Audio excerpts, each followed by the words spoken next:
नमस्कार प्यारे बच्चों, एक बार फिर से स्वागत है आप सबका आपके अपने इस ऑनलाइन प्लेटफॉर्म वीर कॉन्सेप्ट पे। कैसे हो आप सब? उम्मीद व आशा करते हैं कि सब स्वस्थ होंगे, मस्त होंगे और अपनी तैयारी को बहुत बेहतरीन तरीके से कर रहे होंगे। तो हम कर रहे हैं जी हरियाणा सीईटी मेंस के लिए कंप्यूटर के इस फाउंडेशन बैच में सेकंड चैप्टर जिसका नाम था आर्किटेक्चर ऑफ कंप्यूटर और आज ये इसकी लास्ट क्लास है। इस चैप्टर के दौरान हमने बहुत ही इंटरेस्टिंग चीज़ों को सीखा जिसके तहत हमने सीपीयू को बड़े डिटेल से जाना और हमने सिस्टम यूनिट और सिस्टम यूनिट के तहत मदरबोर्ड पे लगे सभी कंपोनेंट्स को वन बाय वन करके अच्छे से पढ़ लिया है। लास्ट क्लास में मैंने आपको पोर्ट्स के बारे में बताया जिसमें कुछ इंपॉर्टेंट पोर्ट को बड़े डिटेल से बताया था। Serial port, parallel port, PS/2 port, game port और कुछ ऐसे पोर्ट जिनकी डायरेक्ट पिन की संख्या आपको याद करनी थी जिसमें वीजीए केबल जो हमने जोड़ी थी उस वो वीजीए पोर्ट हो गया, एचडीएमआई पोर्ट हो गया, डिस्प्ले पोर्ट हो गया और अमेरिकन कंपोनेंट्स पोर्ट हो गया। तो उनकी डायरेक्ट आपको पिन की संख्या याद करनी थी। फिर एक बात मैंने आपको ये भी बताई थी कि जब बाहर से कोई भी डिवाइस अपनी सिस्टम यूनिट से जोड़ी जाएगी तो जिस स्थान पर वो आके लगते हैं उसे पोर्ट कहते हैं। लेकिन पोर्ट के बाद फिर सिग्नल का आदान प्रदान जितने भी सिस्टम यूनिट के अंदर कंपोनेंट है उन कंपोनेंट के बीच में सिग्नल का आदान प्रदान करने के लिए हमें कुछ माध्यम चाहिएगा। उन्हीं माध्यम को हम बसेस कहते हैं। तो आज की इस क्लास में हम बसेस के बारे में पढ़ेंगे। ये बसेस वो है जो मदरबोर्ड के ऊपर लगे कंपोनेंट्स जो ऑन बोर्ड कंपोनेंट है उनके बीच सिग्नल का आदान प्रदान करते हैं। बाहर से कोई सिग्नल को लेके आने के लिए पुराने समय में अलग अलग केबल थी, आज के समय में सभी यूएसबी केबल हो गई है।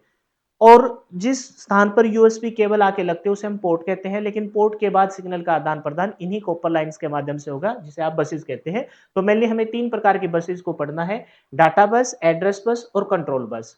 फिर इन बसेस के कनेक्शन पूछे जाते हैं। कनेक्शन इन द सेंस कि भाई इसका सीपीयू के साथ कनेक्शन कैसा है, इसका मेमोरी के साथ कनेक्शन कैसा है, इसके इनपुट आउटपुट डिवाइस के साथ कनेक्शन कैसा है, यानी कि यूनिडायरेक्शनल है या बाई डायरेक्शनल है। तो ये डायग्राम है जिसके माध्यम से मैं आपको समझाऊंगा और चंद सेकंडों में आपको एक एक चीज यहाँ की अच्छे से समझ में आ जाएगी और एक सिंपल सा क्वेश्चन आता है जो कभी आपका एग्जाम में गलत नहीं होगा। फिर इन्हीं जो आपने तीन प्रकार की बसेज है जिसमें आपकी डाटा बस और एड्रेस बस के माध्यम से आप अपनी मेन मेमोरी की कैपेसिटी को ज्ञात कर सकते हो। मेन मेमोरी यहाँ क्या है? मेन मेमोरी वो है जो सीपीयू की खास है। सीपीयू राजा है और उसकी पटरानी आपकी रैम है। तो उस रैम की आप कैपेसिटी को ज्ञात कर सकते हो। तो दो एग्जाम्पल के माध्यम से उस कैपेसिटी को मैं ज्ञात करना आपको सिखाऊंगा। चैप्टर जब स्टार्ट किया था तो मैंने आपको बताया था कि इस पूरे कंपोनेंट्स को पढ़ के मदरबोर्ड पे लगे सभी कंपोनेंट्स को पढ़ के लास्ट में हम दो तीन छोटी छोटी डिवाइसेस के बारे में पढ़ेंगे ताकि पूरा पिछला एक बार अच्छे से विजन क्लियर होके और एक ओवरव्यू मिल जाए। तो वो दो तीन डिवाइसेस कौन सी थी? एक थी SMPS, switch mode power supply, जिसे आप स्विचर के नाम से भी जानते हो, जो आपकी हाई वोल्टेज एसी को लो वोल्टेज डीसी में कन्वर्ट करेगी, क्योंकि अपना पीसी तो डीसी पे चलता है, एसी पे तो चलता ही नहीं। फिर एक डिवाइसेज है यूपीएस, अनइंटरप्टेड पावर सप्लाई, जिसके दो टास्क है। एक तो अनइंटरप्टेड पावर सप्लाई, यानी कि पावर सप्लाई को इंटरप्ट नहीं होने देता, बैटरी बैकअप का काम करता है। और दूसरा है जी इसका सर्ज प्रोटेक्शन को रोकना, बिजली के उतराव चढ़ाव को रोकना, इसके बारे में पढ़ेंगे। और लास्ट में पढ़ेंगे हम CMOS, complementary metal oxide semiconductor.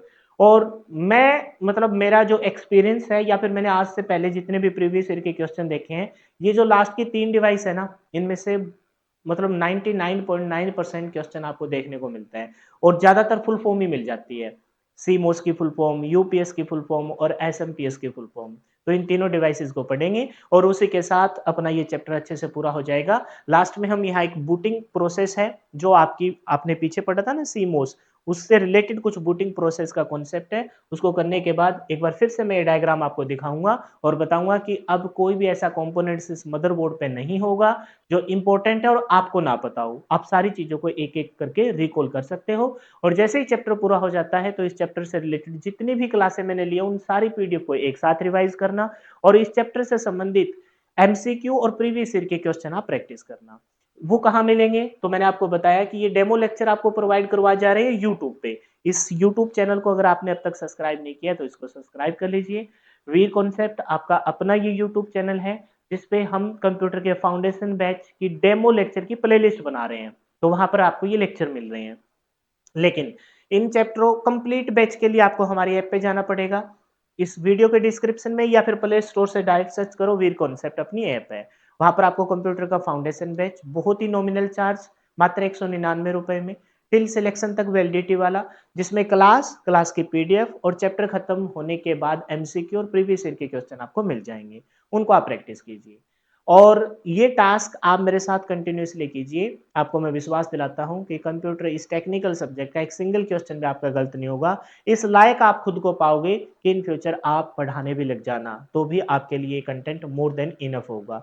Syllabus oriented पढ़ाया जा रहा है और पर्टिकुलर डायरेक्शन में कड़ी दर कड़ी जोड़कर आपको पढ़ाया जा रहा है। बस आपको कंटिन्यूटी बना के रखनी है, क्लास के बाद पीडीएफ, चैप्टर खत्म होने के बाद एमसीक्यू और प्रीवियस ईयर के क्वेश्चन आपको प्रैक्टिस करने हैं। और इस प्लेलिस्ट को, इस यूट्यूब चैनल को अपने उन दोस्तों के साथ जरूर शेयर करना है जो हरियाणा सीईटी मेंस की तैयारी कर रहे हैं, क्योंकि वहां आपका कंप्यूटर 10 नंबर का है। या फिर कोई ऐसा बच्चा जो कॉम्पिटिटिव एग्जाम की प्रिपरेशन कर रहा है और वहां कंप्यूटर उसके पूछा जाएगा, तो उसकी बहुत ज्यादा हेल्प होगी। इन फ्यूचर आपको वो एक दिन पढ़ के जरूर कहेगा कि सर ने कंप्यूटर बहुत अच्छा पढ़ाया था। ये मेरा मतलब आपको एज ए बोलते हैं ना कि भाई प्रोमिस करने वाली बात है, ये प्रोमिस मैं आपसे करता हूँ कि हल्का नहीं पढ़ाएंगे। तो अब स्टार्ट करेंगे अपनी क्लास को सरस्वती माता का नाम लेके। जय सरस्वती माँ। चैप्टर को फिनिश करते हैं, फिर नए चैप्टर स्टार्ट करेंगे। तो हमने देखा बाहर से कोई भी चीज अपने सिस्टम, बाहर से आने वाली चीज क्या थी? या तो कोई इनपुट डिवाइस हो सकती है, या कोई स्टोरेज डिवाइस हो सकती है, या कोई आउटपुट डिवाइस हो सकती है। तो वो जब सिग्नल को लेके आएगी, तो पहले के समय में मैंने बताया अलग अलग केबल थी, आज के समय में वो यूएसबी केबल है। और वो यूएसबी केबल जिस स्थान पर आके लगेगी उसे हमने पोर्ट कहा। लेकिन हमने देखा बाहर की जो ये 3 प्रकार की डिवाइसेज है, इनपुट, स्टोरेज, आउटपुट, इन्हें बोलते हैं हम पेरिफेरियल डिवाइसेज। तो जितने भी पेरिफेरियल डिवाइसेज है, जिस स्थान पर आके अपने सिस्टम यूनिट, बाहर वाला कैबिनेट जिसे आप केस कहते हो, उस केस में होल बना रखे हैं, उन होल के माध्यम से अपने मदरबोर्ड पे जो पोर्ट है उस पे आके कनेक्ट हो जाएगी। लेकिन अब असली टास्क स्टार्ट होता है। वो जो सिग्नल है, मान लेते हैं कोई कीबोर्ड से कोई सिग्नल इनपुट के तौर पर आया है, यूजर ने कुछ टाइप किया, वो यूएसबी केबल के माध्यम से अपने इस केस के होल में से उस केबल के माध्यम से पोर्ट पे पहुंच गया। उस पर्टिकुलर कीबोर्ड का PS/2 पोर्ट है जिसमें 6 पिन है, वहां पर पहुंच गया। अब वो सिग्नल कहां जाएगा? पहले जाएगा वो रैम के पास, क्योंकि आपको पता है कि सीपीयू के पास कोई भी डाटा नहीं जाता, पहले वो रैम के पास जाता है। क्योंकि प्रोसेसिंग से पहले या प्रोसेसिंग के दौरान का डाटा पहले रैम के अंदर ही रखा जाता है, क्योंकि रैम सीपीयू राजा और रैम उसकी रानी है, तो उसके अंदर सिग्नल रखा जाएगा। तो वो सिग्नल जाएगा कैसे? किसके माध्यम से जाएगा? पुराने समय में जब टेक्नोलॉजी नहीं थी, तो बहुत सारी वायर्स होती थी। जिस टेक्निक उसको हमने जब पढ़ाया था ना आपको इस चैप्टर के स्टार्टिंग में, कि 2 साइंटिस्ट आए थे, रॉबर्ट नोइसी और जे एस किल्बी, याद होगा आपको? तो जे एस किल्बी वाला जो मॉड्यूल था वो था आपका हाइब्रिड, जिसमें वायरिंग होती थी। तो वो पुराना समय था। आज के समय में मोनोलिथिक टेक्निक वाला रॉबर्ट नोइसी वाला मॉड्यूल है, जिसमें आपकी बिछा दी गई है कॉपर लाइन्स। ये कॉपर लाइन्स एक मेथड होता है जिसमें आप पहले सारे कंपोनेंट्स लगा देते हो, फिर डीप सोल्डरिंग एक विधि होती है, फिर उस पीसीबी, उस मदरबोर्ड को नीचे से सोल्डरिंग में डुबो दिया जाता है, जिसमें आपकी कॉपर लाइन्स बन के आ जाती है। और उन्हीं कॉपर लाइन्स में आपका सिग्नल का आदान प्रदान होता है। कॉपर लाइन्स ही क्यों? क्योंकि सिल्वर के बाद, चांदी के बाद कॉपर आपका बेस्ट कंडक्टर ऑफ इलेक्ट्रिसिटी है। समझने की कोशिश कीजिए इस बात को, क्योंकि हम सिग्नल का आदान प्रदान करेंगे। कैसा सिग्नल है? इलेक्ट्रिकल सिग्नल है, और इलेक्ट्रिकल में डीसी है, वो आज पता लगेगा, उसको बदलेंगे हम। है तो इलेक्ट्रिकल सिग्नल, तो वो इलेक्ट्रिकल सिग्नल उन्हीं चीजों के माध्यम से ट्रेवल करेगा ना जो इलेक्ट्रिक सिग्नल को गुजरने दे। तो सिल्वर के बाद कॉपर है, वो बेस्ट है, बेस्ट कंडक्टर ऑफ इलेक्ट्रिसिटी है, जो अपने अंदर से सिग्नल को बहुत इजीली ट्रेवल करने देता है। सिल्वर क्यों नहीं यूज किया? क्योंकि सिल्वर तो बहुत ज्यादा कॉस्टली है, तो कॉपर काम नहीं यूज किया। तो ये कॉपर लाइंस होती है जिसके माध्यम से डाटा मदरबोर्ड पर आदान प्रदान करता है। पहले रैम के पास गया, रैम से सीपीयू के पास गया, सीपीयू के बाद हो सकता है किसी परमानेंट स्टोरेज डिवाइस के पास चला जाए, और हो सकता है किसी आउटपुट डिवाइस पे हमने भेज दिया, जैसे मॉनिटर पर, प्रिंटर पर, प्लॉटर पर, स्पीकर पर। बाहर जाएगा, लेकिन वहां तक पहुंचने के लिए वो पहले पहुंचेगा किस पे? पोर्ट पे पहुंचेगा। तो सीपीयू से पोर्ट पे जाने के लिए कुछ माध्यम तो होगा, वो कॉपर लाइंस है। फिर पोर्ट से आज के समय में यूएसबी केबल, यूएसबी केबल से प्रिंटर पे चला गया, यूएसबी केबल से मॉनिटर पे चला गया, स्पीकर पे चला गया, कोई ऑडियो सिग्नल है तो वो बाहर चला जाएगा यूएसबी केबल के माध्यम से, पोर्ट के स्थान से चला जाएगा बाहर। तो सिस्टम यूनिट से बाहर सिग्नल के आदान प्रदान के लिए यूएसबी केबल, और सिस्टम यूनिट के अंदर मदरबोर्ड पे सिग्नल के आदान प्रदान के लिए हम बसेस का प्रयोग करते हैं। बाहर आपका कौन है? यूएसबी केबल है, और अंदर कौन है? कॉपर लाइंस, जिसे आप बसेस कहते हो। थोड़ा सा लिंक हो जाए तो फिर अच्छे से याद हो जाएगा। जैसे एग्जाम्पल के तौर पे आप अपने देश भारत में, मान लेते हैं आपके गांव में, गांव से बाहर अपने अपने डिस्ट्रिक्ट में ट्रेवल कर रहे हो, अपने राज्य में ट्रेवल कर रहे हो, इवन तो अपने भारत में ट्रेवल कर रहे हो, आप किस माध्यम से करेंगे? आप बसेस के माध्यम से। अब कोई बंधु ये भी कहता है कि सर मेरे पास तो पर्सनल गाड़ी है, सर मैं तो ट्रेन से जाऊँगा, मैं तो साइकिल से जाऊँगा। अरे याद करा रहा हूँ कि भाई आप बसेज़ के माध्यम से इंडिया में आप ट्रैवल कैसे करोगे? बसेज़ के माध्यम से। तो ऑन बोर्ड जितने भी मदरबोर्ड पे कंपोनेंट है, ऑन बोर्ड मतलब उस सिस्टम यूनिट के ऊपर लगे हुए, उन पे सिग्नल का आदान-प्रदान किससे होगा? बसेज़ के माध्यम से। और जब इंडिया से बाहर आपको जाना हो, तो सबसे पहले आप कहाँ पर जाओगे? पोर्ट पे जाओगे, एयरपोर्ट पे जाओगे, समझ गए? पोर्ट पे गए और वहाँ से सिग्नल आप बाहर कैसे जाओगे? आप बाहर जाओगे यूएसबी केबल, तो वो यूएसबी केबल मतलब सोच लो एयरलाइन्स है, समझ गए? तो बाहर जाने के लिए आपको पोर्ट पे जाना पड़ेगा, अंदर ट्रैवल करने के लिए आप बसेज़ के माध्यम से ट्रैवल कर लोगे। अब मेरे ख्याल से आप नहीं भूलोगे, ठीक है? तो ये कॉपर लाइन्स है, जो मदरबोर्ड पे लगे सभी कंपोनेंट्स के बीच में कम्युनिकेशन कराती है, सिग्नल का आदान-प्रदान करती है और बाहर जो आदान-प्रदान करना है वो यूएसबी केबल के माध्यम से पोर्ट से सिग्नल केबल के माध्यम से चला जाएगा। तो ये जो बसेज़ है ये कुल मिलाकर कितने प्रकार की है? तो ये 3 प्रकार की है और नाम से ही आपको इनकी डेफिनेशन पता लग जाएगी। पहली बस है जी डाटा बस। ये बस आपके डाटा का आदान-प्रदान करेगी। जितने भी कंपोनेंट मान लेते हैं कि पोर्ट पे आ गया कोई सिग्नल, मान लेते हैं PS/2 पोर्ट पे आया है, फिर वो रैम के पास जाएगा डाटा, कौन लेके जाएगा? डाटा बस। रैम से सीपीयू के पास कौन लेके जाएगी? डाटा बस। सीपीयू से किसी स्टोरेज कौन लेके जाएगा? डाटा बस। और स्टोरेज डिवाइस से मान लेते हैं किसी आउटपुट डिवाइस कौन लेके जाएगा? डाटा बस। इस बस को और किसी चीज़ से मतलब नहीं है, उसको ये पता है कि मेरे पास कोई डाटा है। लेकिन वो डाटा को कोई पर्टिकुलर दिशा कौन देगा? एड्रेस कौन बताएगा? तो उसका नाम है एड्रेस बस। ये नाम से पता चल गया कि वो उस डाटा के एड्रेस के बारे में जानकारी रखेगी। इन दोनों बसों के बीच में जो कंट्रोल करके रखती है वो है कंट्रोल बस। मतलब प्रॉपर डाटा को टाइमली डिलीवर करे जहां पर लेके जाना है और किस पर्टिकुलर डिवाइस पे जाना है। मान लेते हैं किसी आउटपुट डिवाइस प्रिंटर पे जाना था और डाटा बस ने वो सिग्नल है ना प्रिंटर के बजाय प्लॉटर पे भेज दिया। तो उसके बारे में पर्टिकुलर दिशा निर्देश कौन देगी? Control bus. किसको देगी? Address bus. तो भाई एड्रेस तो बता डाटा बस को। तो ये इन दोनों बसेस के बीच में तालमेल बना के रखती है। आपके लिए काम का क्या है? सिर्फ ये 3 नाम। डाटा बस डाटा को लेके जाएगी, एड्रेस बस उस डाटा के एड्रेस को ध्यान रखेगी और कंट्रोल बस कंट्रोल और टाइमिंग सिग्नल जनरेट करेगी ताकि इन कंपोनेंट्स के बीच में तालमेल बना रहे। पढ़ लेते हैं वन बाय वन करके, फिर लास्ट में एक एग्जांपल सेट करूंगा, अच्छे से समझ में आ जाएगा। डाटा बस यह डिवाइसेस के बीच में सिर्फ डाटा का आदान प्रदान करती है और इसे कोई मतलब नहीं है। एड्रेस बस जो डाटा डाटा बस के द्वारा संचार किया गया है वह मेमोरी की किस लोकेशन पर मौजूद था। मान लेते हैं कि सबसे पहले सीपीयू ने कोई डाटा प्रोसेसिंग की है, तो सीपीयू ने पूछ लिया कि भाई ये डाटा कहां से आया मेरे पास। तो डाटा बस खड़ी थी पास में, उसने कहा जी मेरे को कुछ नहीं पता, मैं तो सिर्फ डाटा लेके आती हूँ।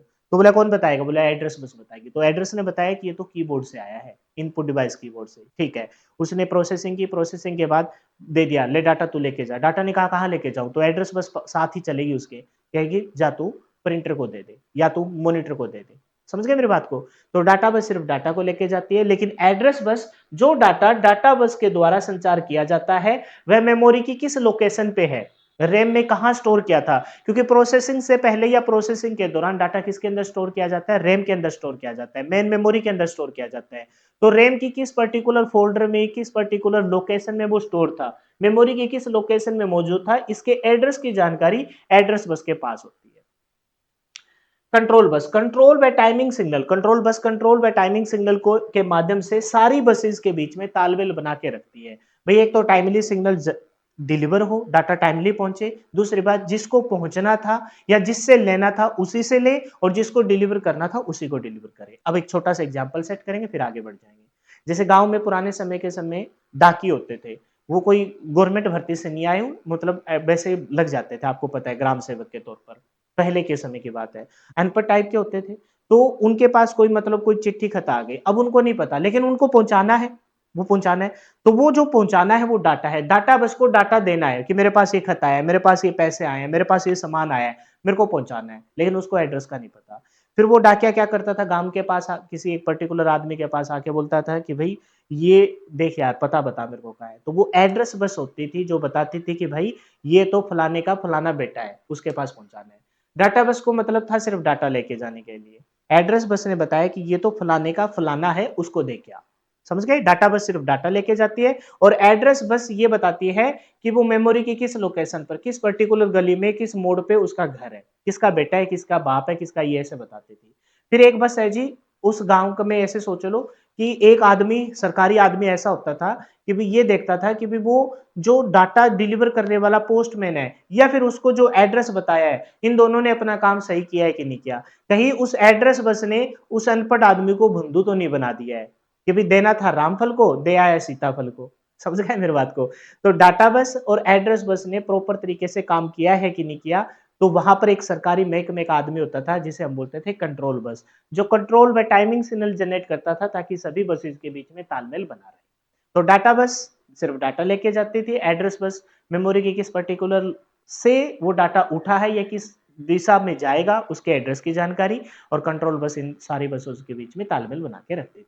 बसेस क्या है? ये वो कॉपर लाइंस है जो आपके सिस्टम यूनिट में लगे सभी कंपोनेंट्स के बीच में कम्युनिकेशन के लिए मोस्ट इंपॉर्टेंट है। बिना इन कॉपर लाइंस के आपके सिग्नल का आदान प्रदान नहीं होगा। अब जो question in address in definition के बाद जो बनता है वो है जी कनेक्शन। कनेक्शन पूछे जाते हैं। अच्छा, अपने इस सिस्टम यूनिट, अपने इस पूरे पीसी के डायग्राम में हम सारी डिवाइसेस को इन 3 बॉक्सों में फिलअप कर सकते हैं।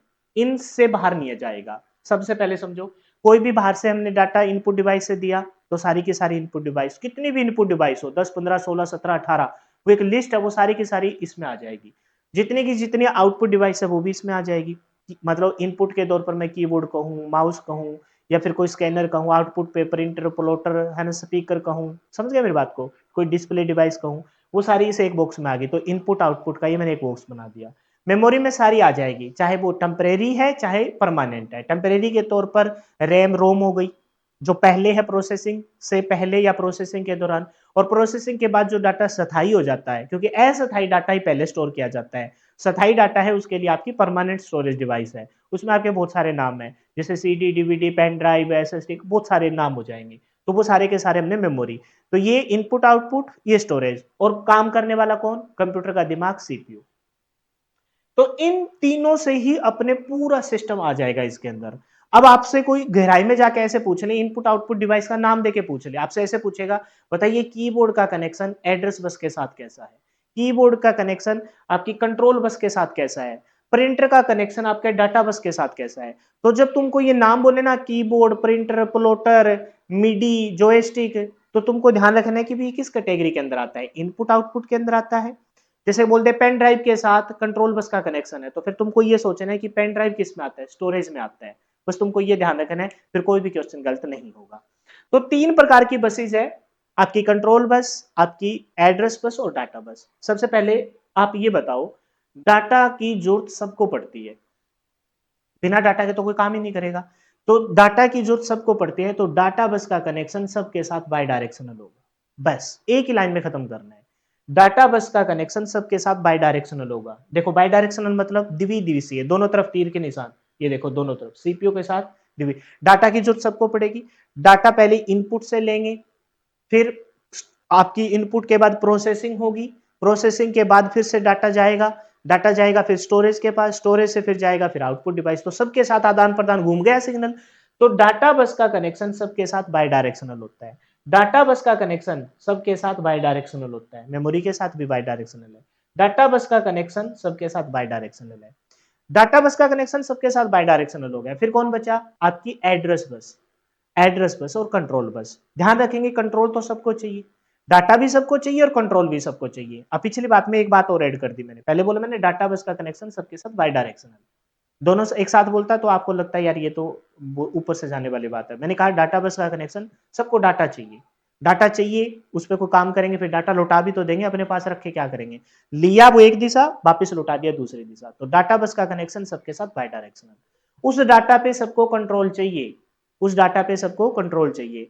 तो डाटा जैसे आया उसके साथ कंट्रोल भी आएगा, डाटा पे हमने काम किया वापस डाटा को भेजा उसके साथ कंट्रोल भी जाएगा। तो डाटा बस और कंट्रोल बस का कनेक्शन सबके साथ बाय डायरेक्शन बन गया है क्वेश्चन। डाटा बस और कंट्रोल बस का कनेक्शन सबके साथ बाय डायरेक्शन, बाय डायरेक्शन मतलब द्विदिशीय। अब आपसे मैं पूछूं कोई भी क्वेश्चन एग्जांपल के तौर पर, मैंने कहा कि बताइए कीबोर्ड का कनेक्शन, मैंने कहा जी कीबोर्ड का, है ना, कीबोर्ड का कनेक्शन बताइए डाटा बस के साथ कैसा होगा, डाटा बस के साथ कैसा होगा। मैंने पूछा बताइए कि कंट्रोल बस के साथ कैसा होगा, कंट्रोल बस के साथ कैसा होगा। तो जैसे मैंने बोला कीबोर्ड, आप बताइए ये कीबोर्ड किस कैटेगरी में आ गया, इनपुट में आ गया, मैंने कहा जी बताइए प्रिंटर का कनेक्शन, प्रिंटर का कनेक्शन, प्रिंटर का कनेक्शन डाटा बस के साथ कैसा होगा, प्रिंटर का कनेक्शन कंट्रोल बस के साथ कैसा होगा। ये प्रिंटर किस में आ गया, आउटपुट डिवाइस में, किस में आ गया, आउटपुट डिवाइस। मैंने कहा बताइए जी सीडी का कनेक्शन, सीडी का कनेक्शन बताइए डाटा बस के साथ कैसा होगा, सीडी का कनेक्शन कंट्रोल बस के साथ कैसा होगा। बताइए ये सीडी किस में आ गया, ये तो स्टोरेज डिवाइस में आ गया।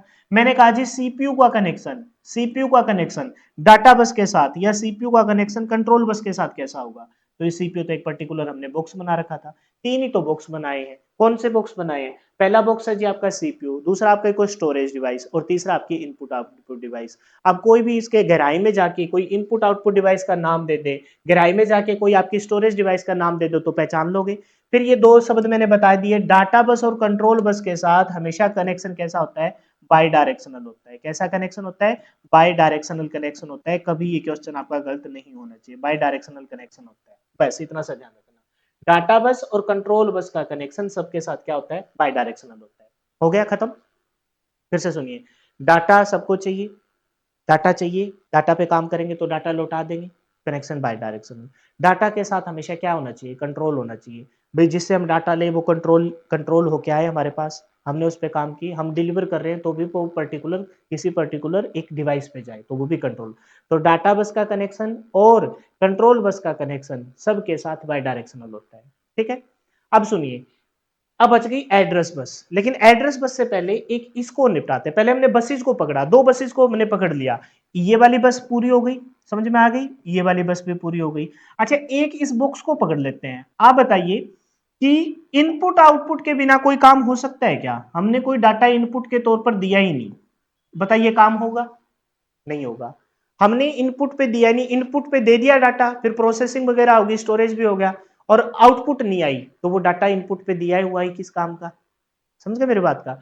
इसका मतलब इनपुट आउटपुट का कनेक्शन हर बसेस के साथ ऐसा होना चाहिए कि कभी तो सिग्नल ले ले, कभी भी सिग्नल वापस दे दे, कभी भी सिग्नल ले ले और कभी भी सिग्नल वापस दे दे। सिग्नल ले रहे और दे रहे हैं, इसका मतलब उस पर कंट्रोल भी चाहिए और इसका मतलब उसका पर्टिकुलर एड्रेस भी चाहिए। तो इस बॉक्स को पकड़ लो, इनपुट आउटपुट का कनेक्शन सभी बसेस के साथ बाय डायरेक्शनल होता है। इनपुट आउटपुट का कनेक्शन है ना, सभी बसेस के साथ बाय डायरेक्शनल। ये इनपुट आउटपुट है, पहले देखिए इसके साथ कंट्रोल बस के साथ बाय डायरेक्शनल है। इनपुट आउटपुट का कनेक्शन बताइए किसके साथ, डाटा बस के साथ आपका बाय डायरेक्शनल है। और मैं बताऊं इनपुट आउटपुट का कनेक्शन आपका एड्रेस बस के साथ भी कैसा होता है, बाय डायरेक्शनल होता है। जबकि एड्रेस बस का इनपुट आउटपुट के साथ डिवाइसेस के साथ बाय डायरेक्शनल और सीपीयू और रैम के साथ, एक बार थोड़ा सा सही करना पड़ेगा इसको, थोड़ा सही कर देता हूँ इसमें। ठीक है, थोड़ी सी प्रिंटिंग मिस्टेक है, ठीक है, कोई प्रिंटिंग मिस्टेक नहीं है मेरे को ही लगा। तो इनपुट, ये बस यहाँ तीर का निशान नहीं था, इनपुट आउटपुट का कनेक्शन सभी बसेस के साथ बाय डायरेक्शनल, इनपुट आउटपुट का कनेक्शन सभी बसेस के साथ बाय डायरेक्शनल, इनपुट आउटपुट का सभी बसेस के साथ बाय डायरेक्शनल। दो बसेस पूरे होगी, एक बॉक्स पूरा हो गया। अब बच गई सिर्फ और सिर्फ कौन से, आपकी एड्रेस बस, और यहीं से मोस्ट फेवरेबल क्वेश्चन आपसे पूछा जाता है। सुनो, सीपीयू कहेगा एड्रेस बस से, सीपीयू कहेगा एड्रेस बस से, मैं कह रहा हूं आपको तो मैं एक ही दिशा में बोल रहा हूं। सीपीयू कहेगा एड्रेस बस से कि भाई जो ये जो डाटा मेरे पास आया है, जो डाटा बस लेके आई, ये कहां से आया है। तो एड्रेस बस ने पूछा मेमोरी से कि भाई तेरी किस पर्टिकुलर लोकेशन में सेव था, बता दे। मेरे से कौन पूछ रहा है, सीपीयू पूछ रहा है। तो सीपीयू ने पूछा एड्रेस बस से कि जो डाटा डाटा बस लेके आई है वो कहां से लेके आई है। तो एड्रेस बस ने पूछा रैम से, मेमोरी से, कि भाई तेरी किस पर्टिकुलर लोकेशन में स्टोर था। क्योंकि एड्रेस बस का काम क्या है, जो डाटा डाटा बस के द्वारा संचार किया गया है वो मेमोरी की किस लोकेशन पे मौजूद था उसके एड्रेस की जानकारी रखती है। तो सीपीयू ने पूछा किससे, सीपीयू काम कर रहा है, काम करते दौरान बोला अच्छा ये क्या है यार मेरे पास, तो डाटा बस ने कहा जी ये तो डाटा है। तो डाटा है, किसका डाटा है, तो वहां पर खड़ी थी एड्रेस बस। तो सीपीयू ने पूछा एड्रेस बस से भाई ये जो डाटा है किसका है, तो सीपीयू ने पूछा एड्रेस बस ने, एड्रेस बस ने पूछा किससे, कि वो रैम से, मेमोरी से, कि वो तुम्हारी किस पर्टिकुलर लोकेशन में स्टोर था। बस ये तुमको ध्यान रखना है। तो सुनिए, जबकि एड्रेस बस का कनेक्शन इनपुट आउटपुट के साथ तो बाय डायरेक्शनल है, मैंने कहा इनपुट आउटपुट का कनेक्शन सबके साथ बाय डायरेक्शनल, वो मैंने एक्स्ट्रा बात बताई, यहां से पढ़िए। जबकि एड्रेस बस का इनपुट आउटपुट डिवाइस के साथ बाय डायरेक्शनल, एड्रेस बस के साथ इनपुट आउटपुट का एड्रेस बस के साथ बाय डायरेक्शनल, और सीपीयू वह रैम के साथ यूनिडायरेक्शनल कनेक्शन होता है। एड्रेस बस का सीपीयू और आपकी रैम, रैम मतलब मेमोरी, यहां मैं ऊपर क्या लिख सकता हूं, रैम भी तो लिख सकता हूं ना, रैम भी तो लिख सकता हूं ना, मेमोरी के अंदर मेन मेमोरी कौन सी है, रैम है। तो एड्रेस बस का, यहां से पढ़िए, एड्रेस बस का इनपुट आउटपुट डिवाइस के साथ बाई डायरेक्शनल कनेक्शन है, ठीक है। और सीपीयू व रैम के साथ, सीपीयू व रैम के साथ कनेक्शन यूनिडायरेक्शनल, एक तरफा है। तो यूनिडायरेक्शनल में कैसा है, सीपीयू ने पूछा एड्रेस बस से, तो सीपीयू से एड्रेस बस, और एड्रेस बस ने पूछा सीपीयू से, एड्रेस बस ने पूछा, सॉरी सीपीयू से नहीं, रैम से, तो वो एक दिशा की यूनिडायरेक्शनल कनेक्शन हो गया। बाई डायरेक्शन मतलब दोनों दिशा में, यूनिडायरेक्शन मतलब एक दिशा में। तो एड्रेस बस का कनेक्शन पे हमें फोकस करना है। सीपीयू से एड्रेस बस एक ही दिशा में है, और एड्रेस बस से आपका मेमोरी, कौन सी मेमोरी, रैम की तरफ एक ही दिशा में है। तो बस अब ध्यान रखना, अब कोई भी डिवाइस है उसमें बसेस के नाम पर दो बसेस पकड़ दो, कौन सी, डाटा बस और कंट्रोल बस। डाटा बस और कंट्रोल बस का कनेक्शन सबके साथ बाय डायरेक्शनल। फिर एक बॉक्स पकड़ दो इनपुट आउटपुट वाला, इनपुट आउटपुट वाला कनेक्शन है वो तीनों बसेस के साथ बाय डायरेक्शनल। आपकी डाटा बस के साथ भी बाय डायरेक्शनल है, आपकी एड्रेस बस के साथ भी बाय डायरेक्शनल है, और आपकी कंट्रोल बस के साथ भी बाय डायरेक्शनल है। पहले दो बसेस पकड़ो, दो बसेस कौन कौन सी, डाटा बस और कंट्रोल बस, डाटा सबको चाहिए और कंट्रोल भी सबको चाहिए, सभी के साथ बाय डायरेक्शनल। फिर आप पकड़ दो किसको, एक बॉक्स को पकड़ो, इनपुट आउटपुट बॉक्स को, इनपुट आउटपुट का कनेक्शन सबके साथ बाय डायरेक्शनल। अब बच गई सिर्फ एड्रेस बस, एड्रेस बस का कनेक्शन इनपुट आउटपुट के साथ तो बाय डायरेक्शनल है ही, अब सीपीयू के साथ और रैम के साथ यूनिडायरेक्शनल, एक तरफा होता है। सीपीयू पूछेगा एड्रेस बस से, तो एक दिशा में हो गया, और एड्रेस बस ने पूछा आपकी रैम से कि भाई तेरी किस लोकेशन पे वो डाटा सेव था, तो ये जो कनेक्शन है वो यूनिडायरेक्शनल कनेक्शन होता है, एक तरफा होता है, और मोस्ट रिपीटेड क्वेश्चन है एग्जाम में, मोस्ट रिपीटेड। तो बस तुमको ये बसेज वाला जो कॉन्सेप्ट है, कॉपर लाइंस है, तीन प्रकार के बसेज है, डाटा बस, एड्रेस बस और कंट्रोल बस, और इनके कनेक्शन। डाटा बस और कंट्रोल बस का कनेक्शन सबके साथ द्विदिवसीय बाई डायरेक्शनल, और इनपुट आउटपुट का कनेक्शन सभी बसेस के साथ द्विदिवसीय। बच गई सिर्फ एड्रेस बस, एड्रेस बस वाली एक छवि माइंड में क्लियर कर लो। सीपीयू पूछेगा एड्रेस बस से ये डाटा कहां से आया है, और एड्रेस बस पूछेगी रैम से कि तेरी किस लोकेशन में वो डाटा सेव था। बस ये कनेक्शन ध्यान रखना, ये यूनिडायरेक्शनल होता है। बसेस का कॉन्सेप्ट क्लियर हुआ। एड्रेस बस का सीधा संबंध रैम से के साथ होता है।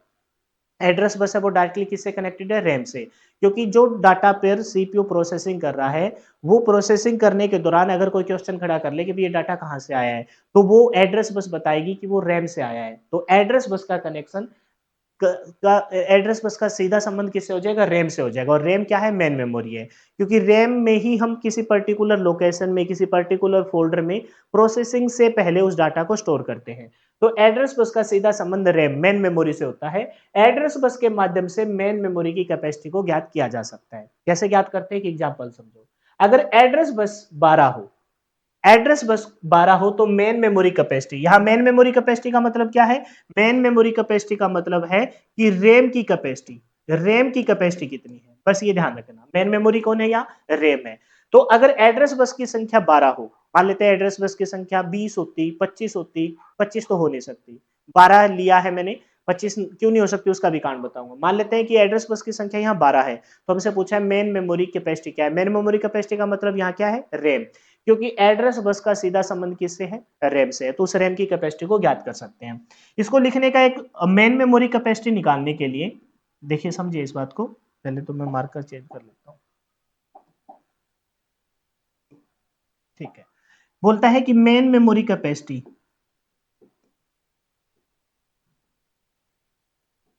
मेन मेमोरी कैपेसिटी निकालने का एक फॉर्मूला है, क्या है फॉर्मूला, वो है जी 2 की पावर n, और ये जो n है यहां वो है एड्रेस बस की संख्या।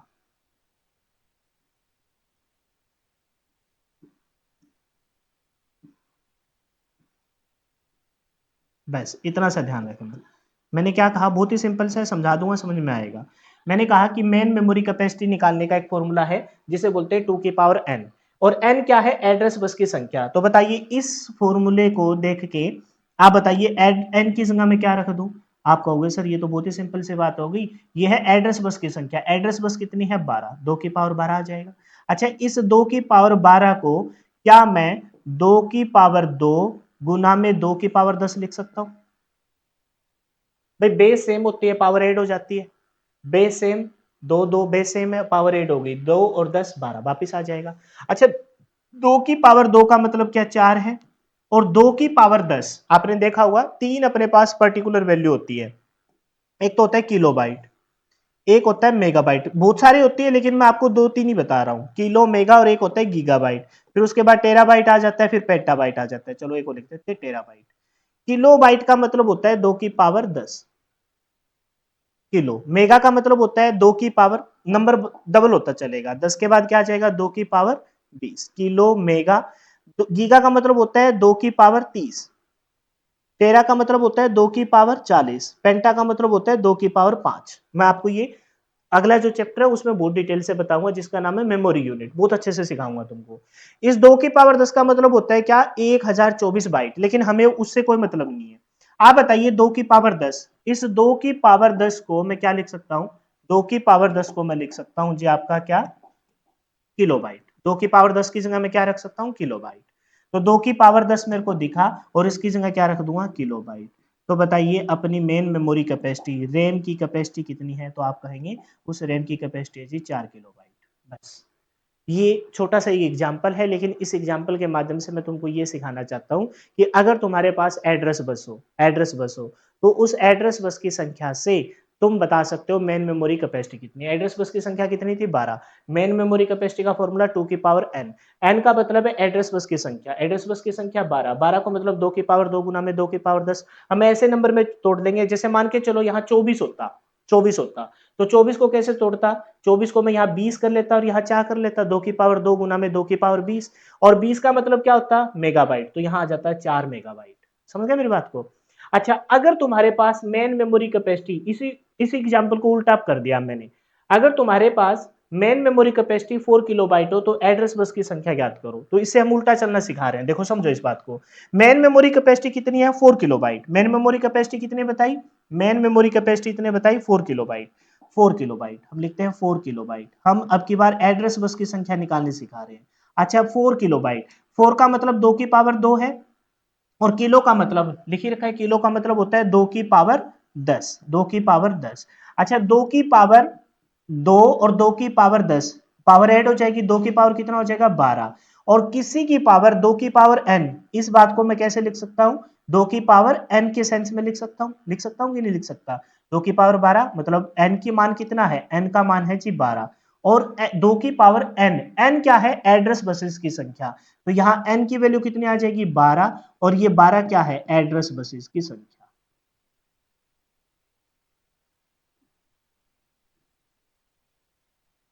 इनसे भाई ये मेगा वाला तो छोड़ ही लो यार, ताकि थोड़ा सा लिंक मिल जाए आपको। एड्रेस बसेस की संख्या, तो इस क्वेश्चन में हमसे क्या पूछा था, एड्रेस बसेस की संख्या।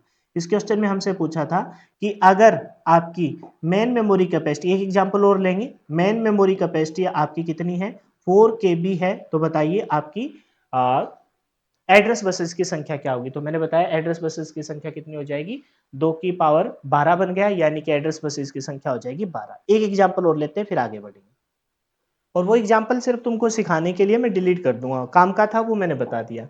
जैसे मैंने कहा कि मान लेते हैं एड्रेस बस की संख्या, ये डिलीट कर देंगे, एड्रेस कहोगे तो रख भी लेंगे, बस की संख्या समझ लीजिए। और कोई ऐसी लंबी चौड़ी कहानी नहीं है, मैं चाहता तो इसको स्किप भी कर सकता था, लेकिन फिर भी मैं सोच रहा हूँ कि पढ़ा जाए तो ऐसा पढ़ा जाए कि भाई सब कुछ आता हो, ऐसे कोई भी क्वेश्चन कैसे भी घुमा फिरा के पूछ लिया जाए, आपका गलत ना हो। मेमोरी कैपेसिटी बताइए, मेन मेमोरी कैपेसिटी बताइए, आप ऐसे भी लिख सकते हो, ठीक है, मेन मेमोरी कैपेसिटी बताइए या मेमोरी कैपेसिटी बताइए, ये क्वेश्चन दे दिया। अब मैंने क्या कहा है एड्रेस बस की संख्या, main memory capacity, main memory,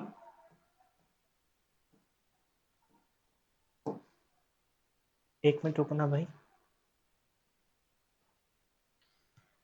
तो मेन मेमोरी कैपेसिटी का फॉर्मूला बताइए, तो हम कहेंगे मेन मेमोरी कैपेसिटी का जो फॉर्मूला है सर वो है 2 की पावर n, और n क्या है एड्रेस बसेस की संख्या, तो रख दूं 2 की पावर 23। 2 की पावर 23 को क्या हम 2 की पावर 3 और 2 की पावर 20 लिख सकते हैं, आप कहोगे सर बिल्कुल लिख सकते हैं।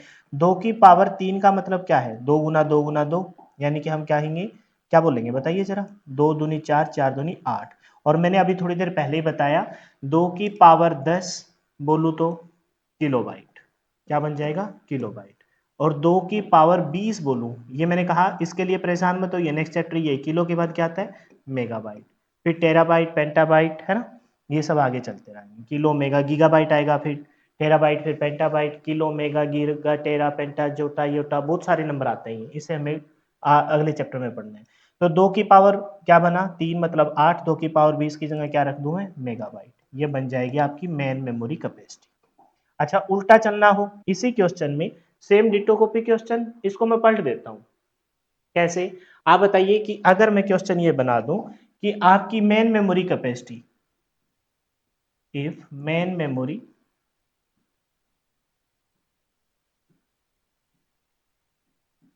कैपेसिटी आपकी है कितनी बताइए? 8 मेगाबाइट। दोनों तरीके से हमने पिछले क्वेश्चन में भी देखा और ये मैं छोड़ ही दूंगा। तो बताइए एड्रेस बस की संख्या बताइए, एड्रेस बस की संख्या, एड्रेस बस की संख्या बताइए। तो हमने क्या कहा? 8 मेगाबाइट है, 8 मेगाबाइट। अच्छा, 8 को मैं क्या लिख सकता हूँ? 2 की पावर 3 लिख सकता हूँ, 2 दूनी 4, 4 दूनी 8। मेगा को क्या लिख सकता हूँ? 2 की पावर 20। किलो मेगा, किलो में होता है 2 की पावर 10 और मेगा में क्या होता है? 2 की पावर बताइए 20। सही है भाई, कोई दिक्कत नहीं है, सिंपल सी बात है, ये तो इतना समझना, इतना मतलब मुश्किल तो कोई चीज़ ही नहीं है ना, मैथ थोड़ी ना कर रहे हैं, लेकिन सिंपल सी चीज़ है। तो बताइए अब हम इसको क्या लिखेंगे? बेस से मैं पावर ऐड कर दूं, बेस सेम जब मैं पावर ऐड करूंगा तो क्या बन जाएगा? 2 की पावर 23। और 2 की पावर 23 को इस सेंस में लिखा जाए कि ये 2 की पावर n है। और बताइए n का मान कितना है? n का मान 32 है। और यहाँ n का मान अगर 32 है और n क्या बताता है? एड्रेस बस की संख्या, n का मान कितना आ जाएगा? 32 आ जाएगा। n का मान कितना आ जाएगा? 32 नहीं, 23, 23, 23, 23, गड़बड़ कर रहे थे। 20 और 3 23, कितना बन जाएगा? 23। और किस सेंस में लिखेंगे? 2 की पावर n के सेंस में। और n का मान यहाँ कितना है? 23। और n क्या है? एड्रेस बस की संख्या 23। और ये क्या आ जाएगी? एड्रेस बस की संख्या। बताओ, कर लोगे अब तो, है ना? टेक्निकल एग्जाम के क्वेश्चनों में आपको ये क्वेश्चन देखने को मिलेगा। ठीक है, जो बच्चे यूट्यूब पे देख रहे हैं उनको मैं बता दूं कि हमने मॉक टेस्ट बना रखे हैं। जिस प्रकार से कंप्यूटर का फाउंडेशन कोर्स चल रहा है, ठीक उसी प्रकार से इलेक्ट्रिशियन थ्योरी का जो बच्चे टेक्निकल एग्जाम की प्रिपरेशन कर रहे हैं उनके लिए फाउंडेशन बैच चल रहा है। और उनसे रिलेटेड हमने प्रैक्टिस के लिए मॉक टेस्ट भी बना रखे हैं। फुल सिलेबस मॉक टेस्ट और चैप्टर वाइज में मॉक टेस्ट आप ट्राई कर सकते हो। ठीक है, तो ऐसा क्वेश्चन आपको वहाँ देखने को मिलेगा और वो प्रीवियस ईयर का ही क्वेश्चन है। अब जो लास्ट की 3 डिवाइसेज जो उनको हम पढ़ते हैं, एक है एसएमपीएस, एक है यूपीएस और एक है सी मोस बैटरी। तो सबसे पहले पढ़ते हैं जी एसएमपीएस। पूरा नाम क्या है? Switch mode power supply. कुछ ऐसा ये दिखाई देता है अपने सिस्टम यूनिट में। तो स्विच मोड पावर सप्लाई करता क्या है? कंप्यूटर के से जुड़े सभी घटकों को पावर सप्लाई देता है। आप कहोगे सर पावर सप्लाई देने के लिए तो हमने एटीएक्स पावर कनेक्टर कनेक्ट किया था। वो ATX power connector advance technology extended, जो पुराने समय में 20 पिन का और नए समय में कितने पिन का? 24 पिन का जो था, वो आपकी मेन जो सप्लाई है उसको लेके आ रहा था। अब ये मदरबोर्ड पे लगे सभी कंपोनेंट्स को पावर सप्लाई देता है। अब हुआ क्या? जो वो सप्लाई लेके आए वो तो एसी आई थी। हमारे घरों में जो सप्लाई आती है वह एसी सप्लाई होता है, जबकि अपना कंप्यूटर डीसी सप्लाई पे ऑपरेट होता है। मदरबोर्ड के पीछे की तरफ एसएमपीएस नाम की एक डिवाइस है जो एसी को डीसी में कन्वर्ट करती है, यानी कि जो 20 पिन के या 24 पिन के एटेक्स पावर कनेक्टर ने जो सप्लाई दी है वो किसको दी है? एसएमपीएस को। और ये मदरबोर्ड के पीछे की तरफ होता है।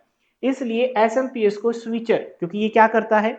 उसी एसी को किस में कन्वर्ट कर देता है? डीसी में कन्वर्ट कर देता है, स्विच कर देता है। इसलिए एसएमपीएस को स्विचर या स्विच मोड रेगुलेटर, रेगुलेट कर दिया के नाम से भी जाना जाता है। तो बताइए एसएमपीएस के अन्य नाम क्या है? स्विचर या स्विच मोड रेगुलेटर के नाम से जाना जाता है। स्विचर नाम क्यों पड़ा? क्योंकि घरों में जो आ रही है एसी आ रही है, जिसे 20 पिन के या 24 पिन के एटीएक्स पावर कनेक्टर के माध्यम से हमने एसएमपीएस को दे दिया। वो एसी को ये स्विच कर देगा, किस में कर देगा? डीसी में कर देगा। एसएमपीएस मदरबोर्ड के 4 पिन अब जोड़ना तो पड़ेगा ना, मदरबोर्ड के सभी कंपोनेंट्स को मतलब हमने जोड़ा ही है। तो ये 4 पिन के मोलेक्स कनेक्टर, कनेक्टर मतलब जोड़ने वाला। और पिन ही क्यों लेते हैं? पिन ही क्यों लेते हैं? पिन इस वजह से लेते हैं ताकि सिग्नल का आदान प्रदान हो जाए। पिन इस वजह से लेते हैं कि जो इलेक्ट्रिसिटी आ रही है, चाहे वो एसी आ रही हो, डीसी आ रही हो, उसको गुजरने के लिए कोई माध्यम तो हो। जैसे हमने मदरबोर्ड पे लगे कंपोनेंट्स में सिग्नल का आदान प्रदान करने के लिए कॉपर लाइंस ली, जिसे हमने बसेस का नाम दिया। ठीक उसी प्रकार से हमने उस इलेक्ट्रिक सिग्नल को पहले हमने केबल के माध्यम से लेके आए, उस 8x पावर केबल 4 है ना, 8x पावर को 24 पिन से हमने स्विच मोड पावर सप्लाई में दे दिया। अब स्विच मोड पावर सप्लाई ने उस एसी को डीसी में कन्वर्ट किया और मदरबोर्ड पे जहां पर देगा तो सही, वो देगा किस पे? एक कनेक्टर है, उस कनेक्टर का नाम रखा 4 पिन मोलेक्स कनेक्टर। तो आपसे पूछा जा सकता है एसएमपीएस कितनी पिन के माध्यम से मदरबोर्ड पर अपने सिस्टम यूनिट पे जुड़ा होता है? तो 4 पिन। उन्हीं पिनों में ये ऐड कर लेना जो हमने पोर्ट्स में पढ़ी थी ना पिनें, जैसे एचडीएमआई पोर्ट की कितनी पिन थी, वीजीए केबल की कितनी पिन थी, डिस्प्ले पोर्ट की कितनी केबल थी। ठीक इसी प्रकार से एसएमपीएस जिसका नाम है 4 पिन मोलेक्स कनेक्टर, तो नाम ही आ गई 4 पिन। कितनी पिन के माध्यम से कनेक्ट होता है? 4 पिन के माध्यम से। अब इसकी सुरक्षा, एसएमपीएस एक सुनिश्चित करता है कि कंप्यूटर, ये क्यों यूज कर रहे हैं इसका कारण सुनिए। एसएमपीएस ये सुनिश्चित करता है कि कंप्यूटर के घटकों को स्थिर व सुरक्षित वोल्टेज मिले जिससे कि खराब ना हो। एक तो हमने देख लिया कि भी अपने सारे कंपोनेंट है वो डीसी पे ऑपरेट हो गए। दूसरी बात, ये उस वोल्टेज को भी कंट्रोल करता है क्योंकि घरों में आते हैं 200, क्योंकि अपने देखा सीपीयू सबसे बड़ा पार्ट है, सबसे ज्यादा वर्किंग लोड लेने वाला। वो भी आपकी मैक्सिमम कितने वोल्ट पर? 12 वोल्ट पे ऑपरेट होता है, डीसी 12 वोल्ट पे ऑपरेट होता है। लेकिन घरों में तो आ रही है कितनी? 220, 230, 240 वोल्टेज आ रही है। तो उस वोल्टेज को ये एसएमपीएस है ना, लो वोल्टेज में कन्वर्ट कर देता है। तो हाई वोल्टेज एसी को लो वोल्टेज डीसी में कन्वर्ट करके सभी मदरबोर्ड पे लगे सभी कंपोनेंट्स को क्या एक प्रोटेक्शन, एक सुरक्षा प्रोवाइड करवाता है। तो ये इस वजह से भी ये खास हो जाता है।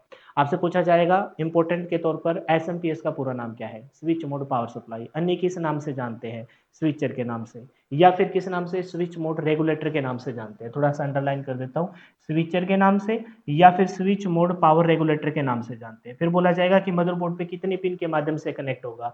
4 पिन के मोलेक्स कनेक्टर के नाम से इसे जानते हैं, तो 4 पिन के माध्यम से कन्वर्ट होगा।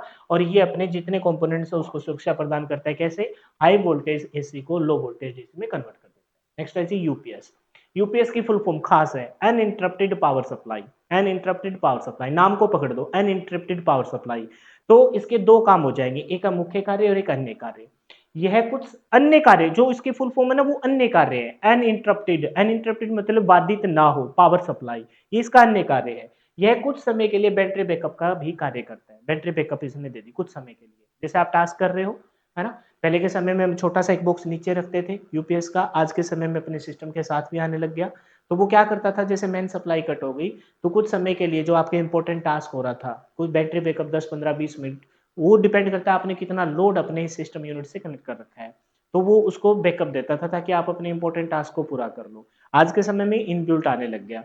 तो ये इसका एक अन्य कार्य है, uninterrupted power supply. Power supply को इंटरप्टेड नहीं होने देता, तो कुछ समय के लिए बैटरी बैकअप का भी कार्य करता है। अब मेन कार्य सुनिए, मेन कार्य ही पेपर में पूछा जाता है। यह बिजली के उतराव चढ़ाव, अप डाउन जो वोल्टेज होती है, हमने हर जगह सुरक्षा के मद्देनजर रख के काम करना होता है। जो डेवलपर होते हैं, जो आपके हार्डवेयर को इंजीनियर होते हैं, वो जब कंपोनेंट लगाते हैं तो बहुत सारी चीज़ों को माइंड में रखते हैं कि भाई कोई भी कंपोनेंट है वो इलेक्ट्रॉनिक कंपोनेंट है, छोटी सी डिवाइस है, इलेक्ट्रिकल तो बहुत बड़े बड़े कंपोनेंट होते हैं। तो वो कंपोनेंट सुरक्षा के मद्देनजर पर फर्स्ट प्रायोरिटी पे रखे जाए। हाँ, ज़्यादा वोल्टेज पे वो आपके काम नहीं कर सकते, तो वोल्टेज को ध्यान रखना। तो सबसे पहले हमने एसएमपीएस के माध्यम से उसको कम कर दिया। दूसरी बात, फिर भी वोल्टेज अप डाउन हो रही है तो वो तो वोल्टेज के अकॉर्डिंग कम डाउन करेगा। एसएमपीएस तो हाई वोल्टेज एसी को लो वोल्टेज एसी में कन्वर्ट कर रहा है, लेकिन पीछे से वोल्टेज अप डाउन आ रही है एसी की, तो अप डाउन ही आगे आएगी। तो इस वजह से आपके तो फिर वोल्टेज अप डाउन होगी तो खराब हो जाएंगे कंपोनेंट्स। तो वो जो बिजली का उतराव चढ़ाव है, उसी उतराव चढ़ाव को टेक्निकल भाषा में, इलेक्ट्रिकल की भाषा में इलेक्ट्रिकल फ्लक्चुएशन कहते हैं, अप डाउन होना। तो इस बिजली के उतराव चढ़ाव को, इलेक्ट्रिकल फ्लक्चुएशन को नियंत्रित करता है। इसे बोलते हैं सर्ज प्रोटेक्शन। सर्ज प्रोटेक्शन मतलब झटका, उसके झटके से वो सुरक्षा प्रदान करता है। ये इसका मुख्य कार्य है। यूपीएस की full form uninterrupted power supply. अन्य कार्य के तौर पर बैटरी बैकअप देता है। मेन प्रोटेक्शन के तौर पर, मुख्य कार्य के तौर पर ये सर्ज प्रोटेक्शन से सुरक्षा प्रदान करता है। सर्ज प्रोटेक्शन मतलब बिजली के उतराव चढ़ाव, इलेक्ट्रिकल फ्लक्चुएशन है, वो अप डाउन वोल्टेज हो रही है उसको वो स्टेबल कर देगा और आपके कंपोनेंट्स वो सुरक्षित रहेंगे। तो ये दोनों ही काम खास हैं। इसलिए यूपीएस अनलिमिटेड पावर सप्लाई बिजली से सर्ज प्रोटेक्शन को नियंत्रित करने के साथ साथ बैटरी बैकअप का काम करता है। तो ये दोनों टास्क इसके खास हो जाएंगे। अब ये यूपीएस है, इसके अंदर क्या होता है, इसके अंदर होती है बैटरी। तो यूपीएस बैटरी पूछा जा सकता है कि किसकी बनी हो सकती है, तो लिथियम फर्स्ट प्रायोरिटी रहेगी। लिथियम आयन बैटरी होती है ये, आप देख सकते हो ये है पूरा स्ट्रक्चर, ठीक है। ये लिथियम आयन बैटरी होती है, या ये लिथियम ना हो तो निकल कैडमियम बैटरी का भी प्रयोग कर सकते हो, या फिर आप लेड एसिड बैटरी का प्रयोग कर सकते हो। तो तीनों ध्यान रखेंगे नाम आपका, lithium ion battery, nickel cadmium battery और lead acid battery, UPS battery को ही कहा जाता है। तो आप जब देखोगे तो उसके ऊपर बाकायदा नाम दिखाई देंगे, लिथियम, कैडमियम या फिर लेड एसिड बैटरी। तो ये आपके प्रयोग में लाई जाती है। यूपीएस पहले क्या पढ़ा था, SMPS, switch mode power supply, switch mode regulator, 4 pin Molex connector के नाम से जोड़ा जाता है। हमने पढ़ा यूपीएस अनलिमिटेड पावर सप्लाई, अन्य काम क्या देना, बैटरी बैकअप, मेन कार्य सर्ज प्रोटेक्शन को रोकना। कौन कौन सी बैटरी का प्रयोग करते हैं, तो कहेंगे लिथियम आयन या फिर निकल कैडमियम या फिर लेड एसिड बैटरी का प्रयोग किया जाता है।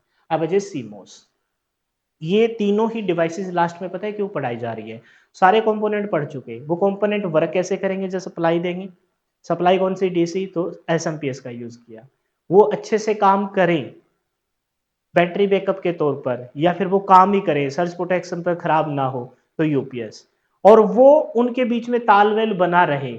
जब अपना सिस्टम आप शट डाउन कर दो तो भी, जब बहुत समय के बाद जब सिस्टम को ऑन करो तो भी वो अपडेट रहे, खुद से वो अपने आप को चेक कर ले। पोस्ट नाम की एक चीज होती है, पावर ऑन सेल्फ टेस्ट, वो उन पे प्रॉपर तरीके से वर्क हो जाए, उसके लिए यूज किया जाता है सीमोस। तो सीमोस की फुल फॉर्म पेपर में पूछी जाती है, complementary metal oxide semiconductor. CMOS मतलब कॉम्प्लीमेंट्री मेटल ऑक्साइड सेमीकंडक्टर। यह एक पावर सप्लाई है जो सिस्टम क्लॉक को जीवित रखता है। थोड़ा सा समझना पड़ेगा कॉन्सेप्ट है ये, पहले तो देख लो अपने सिस्टम यूनिट पे जितने भी कंपोनेंट है उसमें ऐसे दिखाई देती है, ठीक है। अब कहता क्या है कि यह एक पावर सप्लाई है जो सिस्टम क्लॉक को जनरेट करती है, सिस्टम क्लॉक को जीवित रखती है। समझिए, जैसे आज आपने अपने सिस्टम को ऑन किया है, आपने सिस्टम को ऑन किया और आज आपने काम किया और काम करके आपने शट डाउन कर दिया, एक हफ्ते के लिए आप बाहर चले गए, एक हफ्ते के बाद आए, आपने ऑन किया, आपने देखा कि वही डेट जो आज की डेट है और वही टाइम शो कर रहा है जो आज ऑन द स्पॉट आपने जब सिस्टम को ऑन किया था, जितना समय हुआ था वही टाइम शो कर रहा है। क्या रीजन है इसका, आप कहोगे सर एक हफ्ते तक तो हो सकता है कि भी खुद को अपडेट कर लियो, आप 1 साल के बाद आए, आप 2 साल के बाद, आप 7 साल के बाद आए, तो भी वही डेट, वही ईयर और वही टाइम शो करेगा करेगा जो उस दिन दिखाया जा रहा है। तो उसी को जीवित रखने के लिए, इस सारी चीजों को जीवित रखने के लिए अपने एक बैटरी होती है जिसे बोलते हैं CMOS battery, complementary metal oxide semiconductor. लेकिन ये डायरेक्ट काम नहीं करती, ये कुछ मतलब ये सप्लाई देती है, कंटिन्यूसली सप्लाई देती है, बैटरी है तो कंटिन्यूसली सप्लाई देगी। किनको जीवित रखने के लिए, कह रहे हैं कि सिस्टम को लोग को जीवित रखने के लिए। ये कॉन्सेप्ट है जिसको समझना पड़ेगा। तो ये एक पावर सप्लाई है जो सिस्टम क्लॉक को जीवित रखती है। अब सिस्टम क्लॉक क्या है, इसी के माध्यम से अपने सिस्टम में टाइम और डेट क्या रहते हैं, अपडेट रहते हैं, अप टू डेट रहते हैं। टाइम और डेट क्या रहते हैं, अप टू डेट रहते हैं।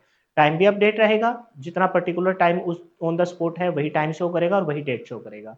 तो सुनिए, सीमोस बैटरी बैकअप क्या करती है, सिस्टम क्लॉक को जीवित रखती है। सिस्टम क्लॉक क्या करता है, टाइम और डेट को अपडेट रखता है। अब तक कहानी खत्म नहीं हुई, होता क्या है सीमोस। अब सुनो, जब मैं आपको मेमोरी वाला चैप्टर कराऊंगा तो मैं आपको, हालांकि एक ओवरव्यू में दे चुका, जब डीरैम बताया था कि 2 प्रकार की मेमोरी है, एक प्राइमरी मेमोरी और एक सेकेंडरी मेमोरी। प्राइमरी मेमोरी में अस्थायी डाटा होता है, हालांकि वो मेन मेमोरी है और इंटरनल मेमोरी है, लेकिन उसमें डाटा अस्थायी होता है। अस्थायी में एक, फिर और देखा हमने, एक रैम और एक रोम। रैम में पावर गोन डाटा गोन, पावर जाने के बाद डाटा उड़ जाता है, जबकि रोम के अंदर पावर जाने के बाद भी डाटा सेव रहता है। तो हम प्रोसेसिंग से पहले या प्रोसेसिंग के दौरान का डाटा प्राइमरी में रखते हैं। प्राइमरी में 2 कैटेगरी है, रैम या रोम। तो आप ही खुद ही बता दो वो डाटा किस में रखेंगे, रैम में रखें या रोम में।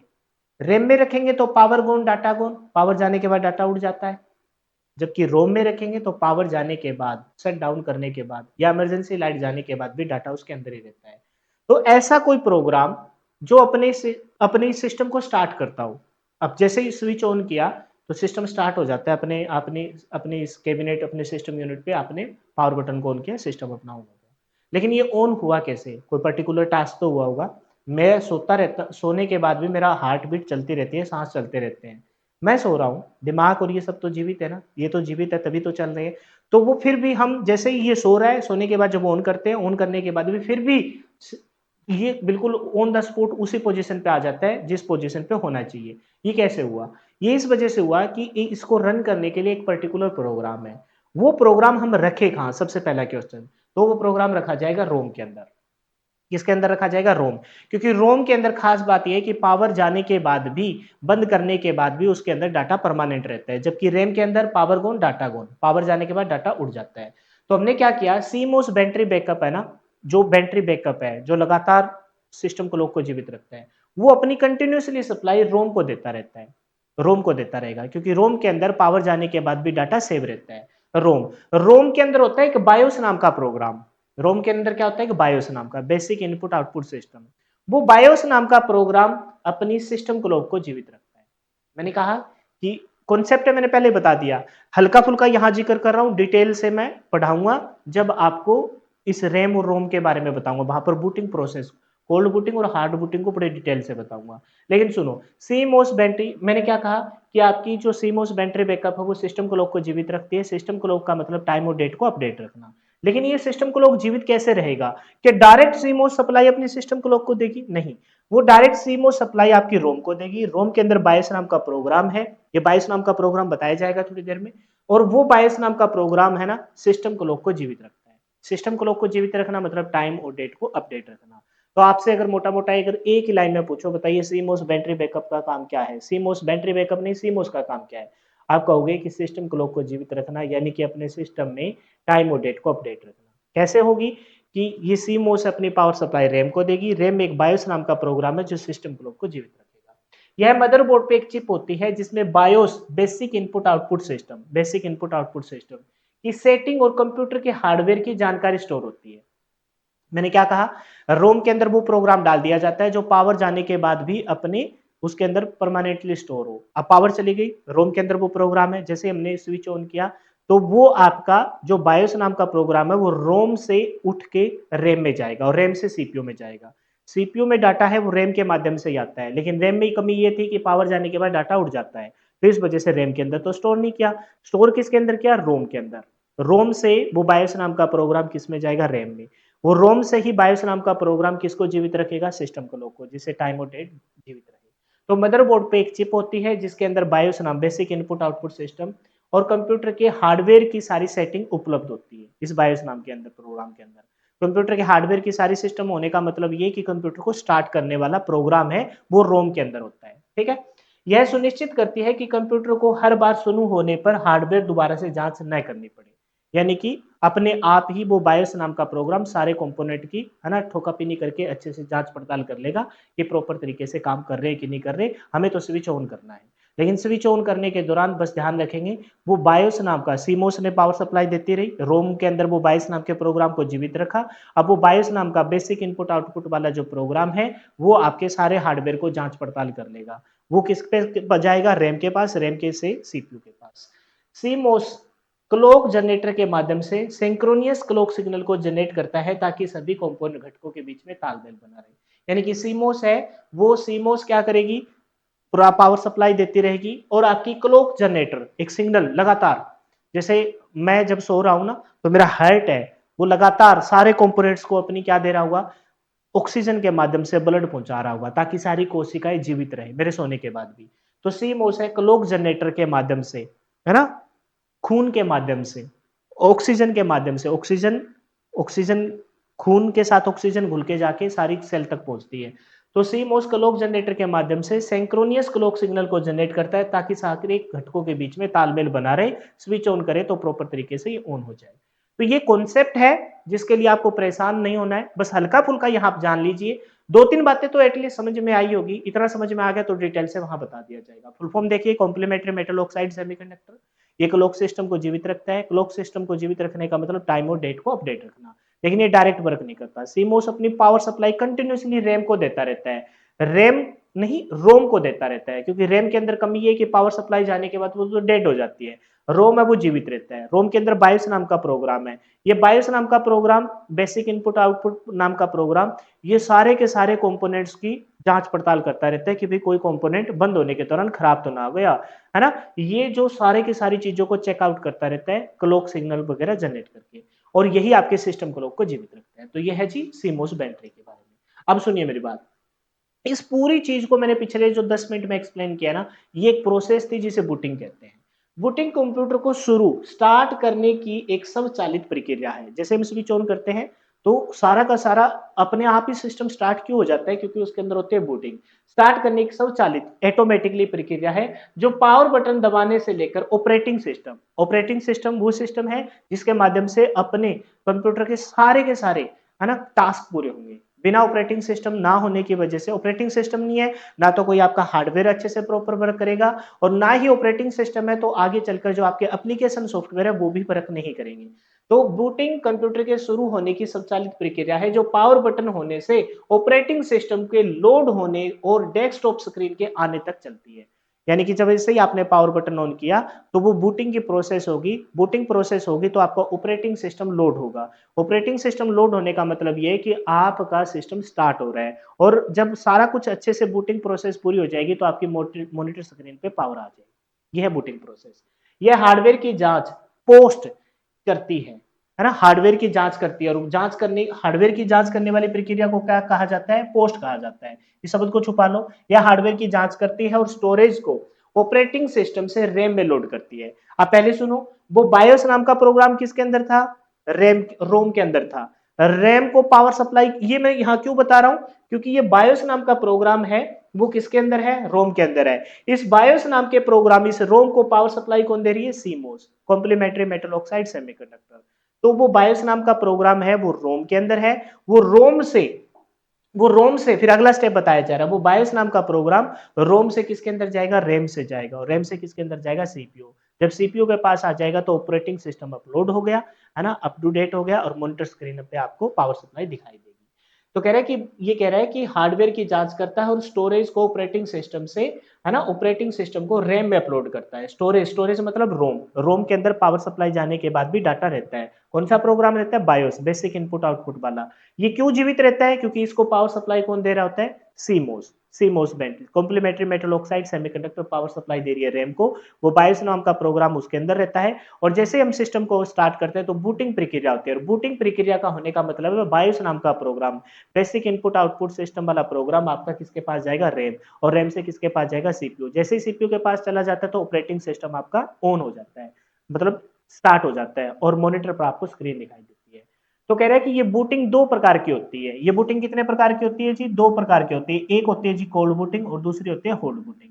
कोल्ड बूटिंग का मतलब यह है कि किसी बंद सिस्टम, कोल्ड मतलब ठंडा, उस बंद सिस्टम को स्टार्ट करना, किसी बंद कंप्यूटर को ऑन करने को कोल्ड बूटिंग कहते हैं। पेपर में पूछे जाने वाला क्वेश्चन, पहले से चल रहे कंप्यूटर को वापिस रीस्टार्ट करने के लिए, फिर से चालू करने के लिए, अर्थात रीस्टार्ट करने के लिए वार्म बूटिंग की जाती है। अब मैं यहाँ गर्म हूं, पढ़ा रहा हूं आपको, कुछ बोल रहा हूं तो हीट प्रोड्यूस हो रही है, तो ये तो हो गई वार्म बूटिंग। अब मैं इस फर्स्ट टाइम आया था, बड़ा ठंडे मिजाज से स्टार्ट किया था, तो वो थी कोल्ड बूटिंग। कोल्ड बूटिंग मतलब सिस्टम को स्टार्ट करना, फिर से मैं यहाँ क्लास को रोक के फिर से बीच में स्टार्ट करूँ तो 2-4 मिनट का गैप लेके, तो वो है वार्म बूटिंग। अब ये शॉर्टकट पेपर में पूछी जाती है, क्योंकि कोल्ड बूटिंग में तो कोई शॉर्टकट लग ही नहीं सकती, क्योंकि वो तो सिस्टम को स्टार्ट कर रहे हैं। लेकिन आपसे पूछी जाती है कि वार्म बूटिंग की शॉर्टकट क्या है, तो कंट्रोल प्लस में अल्ट प्लस में डिलीट, ये है जी वार्म बूटिंग की शॉर्टकट की। कंट्रोल प्लस में अल्ट प्लस में डिलीट पूछे जाने वाला क्वेश्चन है। बूटिंग क्या है, अपने सिस्टम को स्वचालित ऑटोमेटिकली स्टार्ट करना, ऑपरेटिंग सिस्टम को लोड करने से मॉनिटर स्क्रीन पे दिखाई देना। बूटिंग के दौरान होता क्या है, सीमोस क्यों हुई है बूटिंग की प्रोसेस, क्योंकि सीमोस ने अपनी पावर सप्लाई दी रोम को।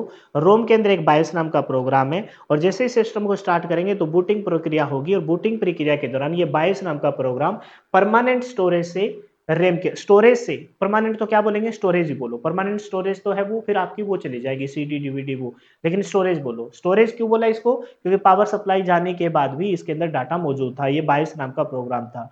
वो बूटिंग के दौरान फिर किस में गया, रैम से, और रैम से किस में चला गया, सीपीयू में। ये ऑपरेटिंग सिस्टम आपका ऑन हो गया। तो ये बूटिंग दो प्रकार की हुई, जब सिस्टम को स्टार्ट किया तो कोल्ड बूटिंग, सिस्टम को रीस्टार्ट किया तो हॉट बूटिंग। हॉट बूटिंग में जो शॉर्टकट की है वो कंट्रोल प्लस में अल्ट प्लस में डिलीट है। अब सुन लीजिए, कंप्यूटर ऑन करते ही अर्थात बूटिंग आरंभ होते ही बायोस चिप से, है ना, बायोस चिप से निर्देश रैम, चिप से मतलब रोम से, चिप से निर्देश रैम में लोड होते हैं। इसके पश्चात कई उपकरण जैसे कि कीबोर्ड, मॉनिटर, मेमोरी और डिस्क ड्राइव में एरर संबंधी कई सेल्फ टेस्ट किए जाते हैं, जिसे पोस्ट कहा जाता है। अब ये शब्द पकड़ लो, यहाँ हार्डवेयर की जांच पोस्ट मतलब जांच करती है, ये मतलब पोस्ट करती है। ये बायोस नाम का प्रोग्राम जब ऑपरेटिंग सिस्टम ऑन हो रहा होता है ना, ये बायोस नाम का प्रोग्राम रोम से रैम, रैम से सीपीयू में जा रहा होता है, उसके साथ साथ सभी कंपोनेंट की जांच पड़ताल हो रही है और उसी जांच पड़ताल को पोस्ट कहा जाता है। पावर ऑन सेल्फ टेस्ट, अपने आप से टेस्ट हो रहे हैं। और इन सब चीजों के पीछे कोई एक है जो छुपे हुए काम कर रहा है। आपको लगा कि भाई रोम काम कर रहा है, रैम काम कर रहा है, सीपीयू काम कर रहा है, कोल्ड बूटिंग, हॉट बूटिंग तो चलो बाद में होता है, ये सब काम कर रहे हैं। लेकिन ये काम तभी कर रहे हैं जब उस प्रोग्राम को, उस रोम को किसी ने जीवित रखा, और उस रोम को जीवित रखने वाला कौन था? सीमोस था। कहानी ये थी। सीमोस आपका complementary metal oxide semiconductor system clock को जीवित रखता है। सिस्टम क्लॉक कैसे जीवित रहेगा? सिस्टम क्लॉक को जीवित रखना मतलब टाइम और डेट को अपडेट रखना। ये सिस्टम क्लॉक कैसे जीवित रहेगा? क्योंकि सीमोस अपनी पावर सप्लाई किसको देगा? कंटिन्यूसली रोम को देगा, उस स्टोरेज को देगा। रोम के अंदर एक बायोस नाम का प्रोग्राम है, जैसे सिस्टम को ऑन करेंगे तो ये बायोस नाम का प्रोग्राम लोड होगा किसमें? रैम में, रैम से सीपीयू में। ये जो लोड हो रहा है तो इस ये बूटिंग हो रही है, ये कोल्ड बूटिंग है। सिस्टम को रीस्टार्ट करना हॉट बूटिंग है। कंट्रोल प्लस में अल्ट प्लस डिलीट जिसकी शॉर्ट की है, और उसी दौरान आपका पोस्ट हो रहता है पावर ऑन सेल्फ टेस्ट, यानी कीबोर्ड, माउस, जितने भी आपके एक्सटर्नल डिवाइस, इंटरनल डिवाइस, जितने भी कंपोनेंट्स हैं, उनकी सेल्फ टेस्ट हो रहती है कि भी वो प्रॉपर तरीके से काम कर रहे हैं कि नहीं कर रहे। और वो जो प्रॉपर तरीके से काम कर रहे हैं उसके पीछे दायित्व है सीमोस क्लॉक जनरेटर का, क्योंकि उसने वो सप्लाई दी थी। मैं सो रहा हूं, मेरा हार्ट प्रॉपर तरीके से काम, ये सारे अंग मेरे काम करेंगे कि नहीं करेंगे, मेरे उठने के बाद इसके पीछे मेरे कौन, किसने संभाल के रखा था? मेरे हार्ट ने संभाल के रखा था, क्योंकि उसने कंटिन्यूसली क्या दी थी, है ना, ऑक्सीजन के साथ, ब्लड के साथ ऑक्सीजन उस लास्ट सेल, उस कोशिका तक कंटिन्यूसली पहुंचाता रहा। तो इसके पीछे कौन काम कर रहा है? सीमोस। सीमोस काम कर रहा है, तो ये मैंने सारा बूटिंग आपको बता दिया। अब देख लीजिए, हमने सारे कंपोनेंट्स वन बाय वन करके पढ़ लिए। सीपीयू को अच्छे से पढ़ लिया। सीपीयू का इंटरनल स्ट्रक्चर हो सकता है मैं नेक्स्ट चैप्टर स्टार्ट करूं, जिसके अंदर लॉजिक गेट, फ्लिप फ्लॉप और रजिस्टर आपको पढ़ाऊं। सीपीयू फैन एंड हिंज एक माउंटेन पॉइंट, 20 पिन या 24 पिन का ATX power connector, D RAM memory slot जिसके 2 स्लॉट आपके, आईडी कनेक्टर जिससे बाहर से आपके हार्ड डिस्क और ऑप्टिकल डिस्क ड्राइव जोड़ रहे थे, एचजीपी स्लॉट जिसके अंदर आपने वीडियो कार्ड को डोला। नॉर्थ ब्रिज और साउथ ब्रिज से हमने स्टार्ट किया था। नॉर्थ ब्रिज आपका होस्ट ब्रिज है जिसके ऊपर सीपीयू और CPU heat sink mounted point लगा है। साउथ ब्रिज वो पोर्ट है, ब्रिज है जिसके अंदर आपके इनपुट आउटपुट बहुत सारे कनेक्शन है, तो इनपुट आउटपुट पोर्ट हब के नाम से भी जानते हैं। पीसीआई स्लॉट के 5 स्लॉट है जिसमें graphic card, sound card, video card, TV tuner card और नेटवर्क इंटरफेरेंस कार्ड आपने जोड़ा था। सीमोस बैटरी बैकअप के बारे में पढ़ चुके, यूपीएस के बारे में पढ़े आज, है ना, और आपके लास्ट में मैंने बूटिंग प्रोसेस भी बता दी। ये सारे कनेक्टर मैं आपको करा चुका। ये था आपका आर्किटेक्चर ऑफ कंप्यूटर, कंप्यूटर की बुनियादी संरचना। होप सो कि मैं आपको वन बाय वन करके बहुत अच्छे से समझाने में कामयाब रहा होगा। हो सकता है कि मैंने एक्सप्लेन करने के दौरान 2-4 मिनट आपकी एक्स्ट्रा ली हो, लेकिन उसके पीछे मकसद ये था कि थोड़ा सा प्रैक्टिकली सोचा जाए, थोड़ा सा व्यवहारिक होकर चीज़ों को समझा जाए, ताकि बार बार किसी चीज़ को ना करना पड़े। एक बार करें और ऐसे करें कि ज़िंदगी भर ना भूलें, और हमेशा के लिए आपका ये सब्जेक्ट आपकी गिरफ्त में हो और सिंगल क्वेश्चन में आपका गलत ना हो। अब आपका भी एक दायित्व बनता है, इन सेशन को, इस प्ले लिस्ट को अपने उन दोस्तों के साथ जरूर शेयर कीजिए जो अपने कंप्यूटर के सिलेबस को तैयार करना चाहते हैं। खास करके अभी जो भर्तियां चल रही है हरियाणा में, हरियाणा सीईटी मेंस, उसका कोई भी बच्चा है, चाहे वो टेक्निकल पोस्टों की प्रिपरेशन कर रहा हो, नॉन टेक्निकल की, या किसी वर्दी वाली जैसे हरियाणा पुलिस की प्रिपरेशन कर रहा हो, उन सब बच्चों के साथ इसको शेयर कीजिए। नए चैप्टर स्टार्ट करेंगे नई क्लासों के साथ। कंप्लीट बैच के लिए आपको हमारी ऐप पे जाना पड़ेगा। इस वीडियो के डिस्क्रिप्शन में ऐप का लिंक है, और कोई हमें याद कर रहा है, बार बार हिचकी आ रही है, फिलहाल के लिए इतना ही। जय हिंद, जय भारत, मिलते हैं नेक्स्ट वीडियो में। Bye bye, take care and wish you all the best for your upcoming exam.